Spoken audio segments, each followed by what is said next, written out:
18. Le temps avait été horrible depuis plusieurs jours. Aujourd'hui, il est devenu très beau. L'empereur sortit de bonne heure pour revenir dans le jardin. Sur les 4, il est monté en calèche.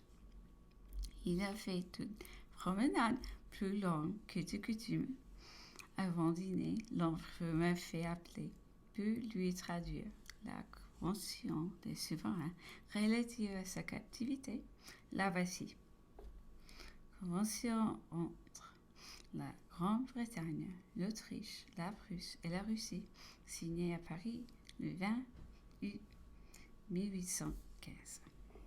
Napoléon Bonaparte étant au pouvoir, des souverains alliés, leur majesté les rois du Royaume-Uni, de la Grande-Bretagne et d'Irlande, l'empereur d'Autriche, l'empereur de Russie et les rois des Prusses ont arrêté en vertu des stipulations du traité du 25 mars 1815 sur les mesures les plus propres à rendre impossible toute entreprise de sa part contre les repos de l'Europe. Article 1er. Napoléon Bonaparte est considéré par les puissances qui ont signé le traité du 20 mars dernier comme leur prisonnier. Article 12e. Sa garde est spécialement confiée au gouvernement britannique. Le choix de la place des mesures qui pouvant le mieux assurer l'objet de la présente stipulation sont réservés à Sa Majesté britannique. Article 3e. Les cours impériales d'Autriche et de Russie et la cour royale de Prusse nommeront des commissaires pour se rendre et habiter dans la place que le gouvernement de Sa Majesté britannique sut assigner pour la résidence de Napoléon Bonaparte et qui, sans être responsables de sa garde, s'assureront de sa présence. Article 4e. Son Majesté très chrétienne est invité au nom des 4 coups ci-dessus mentionnés d'envoyer pareillement un commissaire français au lieu de la détention de Napoléon Bonaparte. Article 5e. Sa Majesté le roi du Royaume-Uni de la Grande-Bretagne et d'Irlande oblige à remplir les engagements qui lui sont assignés par la présente convention. Article 6e. La présente convention sera ratifiée. La ratification sera échangée dans 15 jours, ou plus tôt s'il est possible.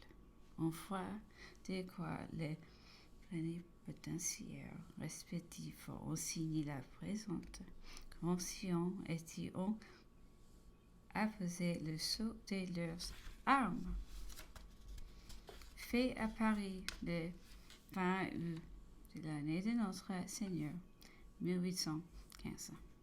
La lecture faite, l'empereur me demandait ce que j'en pensais. Sire, ai-je répondu, dans la position où nous nous trouvons, j'aime mieux dépendre des intérêts d'un seul que de la décision compliquée de 4. L'Angleterre, évidemment, a dicté ce traité. Voyez avec quel soin elle stipule qu'elle se répondra, disposera de prisonniers. Je ne la vois occupée qu'à mentir ses mains d'où l'évier d'Archimède. Elle ne saurait donc avoir l'idée de le briser. L'empereur, sans expliquer sa pensée sur cet objet, est passé aux différentes chances qui pouvaient amener sa sortie de Sainte-Hélène, et a dit ces paroles remarquables. Si l'on est sage en Europe, si l'ordre est établi partout, alors nous ne vaudrons plus ni l'argent ni les soins que nous coûtons ici. On se débarrassa de nous, mais cela peut se prolonger encore quelques années, 3, 4 ou 5 ans. Autrement, et de peur des événements fortuits qui n'est pas donné à l'intelligence humaine de prévoir. Je ne vois guère, mon ami, que de grandes chances bien incertaines peuvent sortir d'ici. Le besoin que pourrions avoir de moi, les rois, contre les peuples déportés, ou celui que pourrions avoir les peuples soulevés aux prises avec les rois, car dans cette immense lutte du présent avec le passé, je suis l'arbitre et le médiateur naturel. Je vais aspirer à être le juge suprême. Toute mon administration au dedans, toute ma diplomatie au dehors, relayons vers ce grand vœu. L'issue eût été plus facile et plus prompte. Mais le destin en a ordonné autrement. Enfin, une dernière chance, et ce pourrait être la plus probable.